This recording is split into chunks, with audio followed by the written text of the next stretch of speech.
உங்க ஆட்டோல ஒருத்தர் வந்துட்டு இருந்தார்ல, அவர் எங்க போனாரு? அவர் முன்னாடியே அந்த தெரு முனையில இறங்கிட்டாரேம்மா. முன்னாடியே இறங்கிட்டாரா? ஆமாமா, 2 தெருக்கு முன்னாடியே இறங்கிட்டாரு.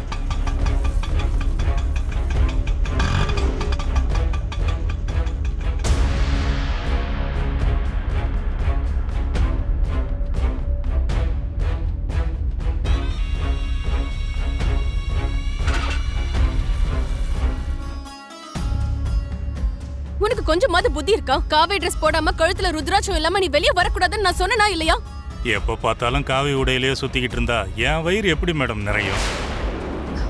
உன் வயித்தை நிரப்புறதுக்கு அப்பப்போ பணத்தை கொடுத்துட்டானே இருக்கோம், அப்புறம் ஏன் இப்படி பேசுற? அதெல்லாம் எப்படி பத்தும் மேடம்? தொடர்ந்து ஒரு வாரம் பாருக்கு போனா அங்கேயே எல்லாம் செலவாயிடுது. தேவைப்படும் போதெல்லாம் திருட்டு வேலை அது இதுன்னு பண்ணாதானே என்னாலையும் பழைக்க முடியும். போயா நீ உன் பொழப்போம். இந்த மாதிரி உன் இஷ்டத்துக்கு சுத்திக்கிட்டு இருக்கிறதுனாலதான் அந்த லக்ஷ்மி கண்ணுல நீ பட்டிருக்க. எப்படியாவது பிடிக்கணுங்கிறதுக்காக அவ உன்னை துரத்துக்கிட்டே வந்தா. அந்த இன்ஃபர்மேஷன் எங்களுக்கு தெரிஞ்சதுனாலதான் கடைசி நேரத்துல நாங்க கொஞ்சம் அலர்ட் ஆயிட்டோம். இல்லனா என் நேரத்துக்கு லக்ஷ்மி கிட்ட நீ நல்லா மாட்டி இருந்திருக்க.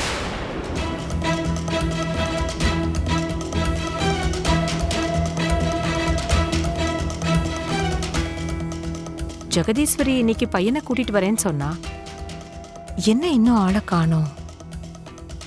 தேவயானி, ஜெகதீஸ்வரி, உனக்காக தான் காத்துட்டு இருந்தேன். சந்தோஷ் எப்படி இருக்க? நல்லா இருக்கேன் ஆண்டி. வாங்க அக்கா, மாமா வாங்க. ஜெகதீஸ்வரி எப்படி இருக்க? நான் நல்லா இருக்கேன் அரவிந்தா. என்ன காலங்காத்தால புள்ளையோட வந்து தரிசனம் கொடுக்கற? என்ன அவசரம்? உட்கார்ந்து டீ குடிச்சுக்கிட்டே பொறுமையா என்ன ஏதுன்னு பேசலாம். சரி உட்காரு. இப்ப சொல்லு, என்ன விஷயம்? அது ஒண்ணும் இல்லக்கா, நானும் ஜெகதீஸ்வரியும் ரொம்ப வருஷமா ஃப்ரெண்ட்ஸ்னு உங்களுக்கு தெரியும்ல. இப்போ அந்த ஃப்ரெண்ட்ஷிப்பை நிரந்தரமான உறவா மாத்திக்கணும்னு நாங்க ஆசைப்படுறோம்.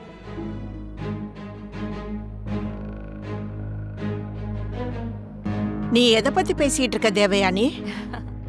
ஜெகதீஸ்வரிக்கு ஒரு பொண்ணும் பையனும் இருக்காங்க. அதே மாதிரி எனக்கும் சஞ்சனா, விவேக் இருக்காங்க. சஞ்சனாவை ஜெகதீஸ்வரிக்கு மருமகளா அனுப்பி வச்சுட்டு ஜெகதீஸ்வரியோட பொண்ணை என்னோட மருமகளா மாத்திக்கணும்னு ஆசைப்படுறேன். ஆட்டோ புக் பண்ணி ரொம்ப நேரம் ஆகுது, என்ன இன்னும் வரவே இல்ல?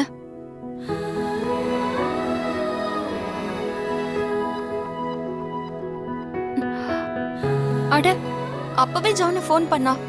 திரும்ப பண்ணணும்னு நினைச்சு மறந்தே போயிட்டேன்.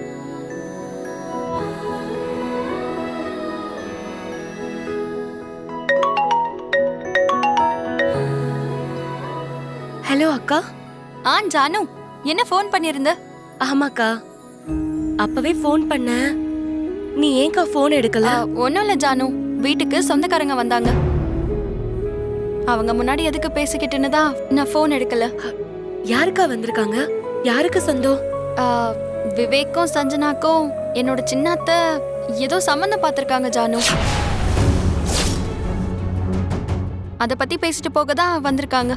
என்னது, விவேக்கு கல்யாண சம்பந்தம் பார்த்திருக்காங்களா? ஆமா ஜானு, அத்தையோட ஃப்ரெண்டு பொண்ணு விவேக்குக்கு கல்யாணம் பண்ணி வைக்கணும்னு பாக்குறாங்க.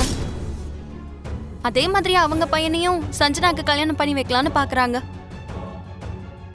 அப்படி பார்த்தா பொண்ணு கொடுத்து பொண்ணு எடுக்க பிளான் பண்ணிருக்காங்க. அப்படின்னா விவேக்கு கொஞ்சம் நல்ல கல்யாணம் நடந்துரும்னு சொல்லுக்கா.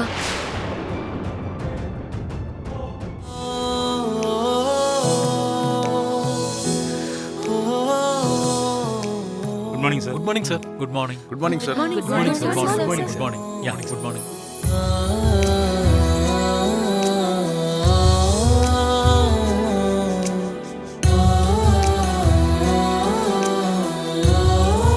மகேஷ், கொஞ்சம் பாகியலட்சுமியை உள்ள வர சொல்லுங்க. Okay sir.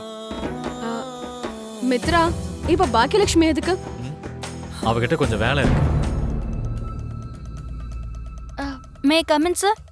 Yeah come in Bhagyalakshmi. சொல்லுங்க சார். ஒன்றும் இல்லை பாகியலட்சுமி, நம்ம கஷ்டம் என்னைக்குமே வீணாகக்கூடாது. திறமை எப்பவும் வெளியில வராமலே போயிடக்கூடாது. இதுதான் என்னுடைய மெயின் கான்செப்ட்.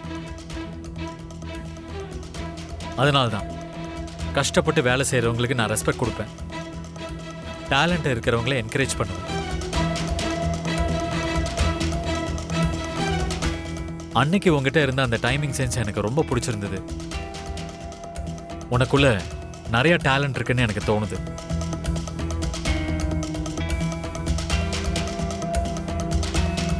அதனால உன்னை இன்னும் கொஞ்சம் ஆக்டிவ் ஆக்கலாம்னு நினைக்கிறேன்.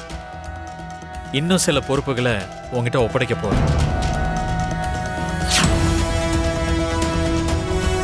இந்த ஃபைலை வாங்கிக்கோ. அன்னைக்கு நீ ரிப்போர்ட் கொடுத்த ப்ராஜெக்டை விட இது ரொம்ப பெரிய ப்ராஜெக்ட்.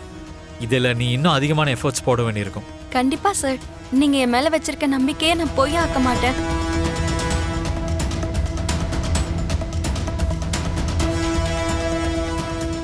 நீங்க எனக்கு கொடுத்திருக்க பொறுப்பை நீங்க எப்படி நினைச்சீங்களோ அதே மாதிரி நான் பண்ணி தரேன். தேங்க்யூ.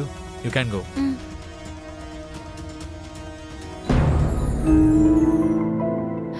வனஜா, என்ன ஆச்சு? ஏன் இப்படி இருக்க? ஒன்றும் இல்லை மேடம். ஏதாவது உடம்பு சரியில்லையா? என்னன்னு சொல்றது மேடம், இவங்க சம்பாதிக்கிறதுனா அவங்க புருஷன் குடிக்கே சரியா போயிடுது. இவங்க ஒழுங்கா சாப்பிடவும் மாட்டாங்க. ஏதோ 2-3 நாள்னா யாராவது உதவி செய்வாங்க. தினமும் இதே மாதிரி இருந்ததுன்னா யார் உதவி செய்வாங்க மேடம்? அவர் சொல்றது உண்மையா வனஜா? இன்னைக்கு நீ ஏதாவது சாப்பிட்டியா?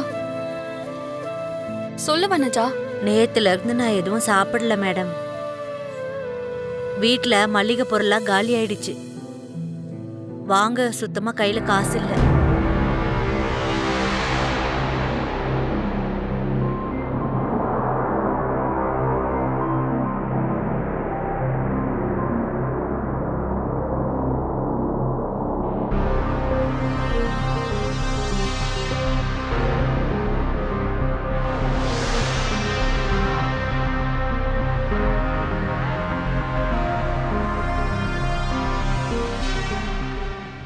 இது சாப்பிடு. வேணாம் மேடம்.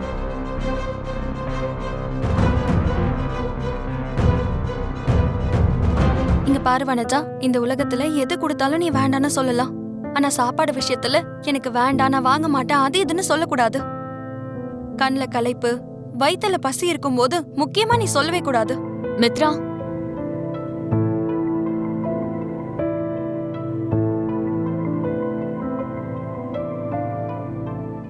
பசியோட படுத்தனா கடவுளே வருத்தப்படுவாரு.